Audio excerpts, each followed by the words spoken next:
сәлем достар, сіздермен бірге Кішкентай мырзалар YouTube каналы, оның жүргізушілері Бекасыл және Ахмет. Бүгін біз мақта атысып ойнаймыз.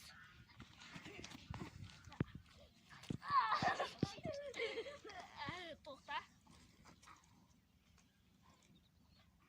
Вау. Мекемді.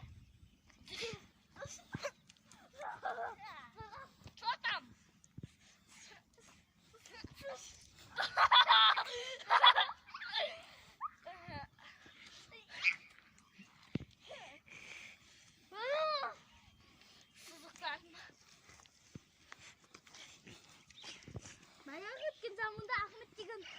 Bravo.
Al ikinci oyunda her türlü maqtang üstünde her türlü oyunlar oynayımız.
Осымен біздің видео аяқталды. Видео ұнаса лайк басып, арнаға тіркеліп кетіңіздер, қасында қоңырау басып кетіңіздер. Келесі жолы комментария қандай ойнайды екенін жазып кетіңіздер. Келесі видеода көріскенше сау болыңыздар.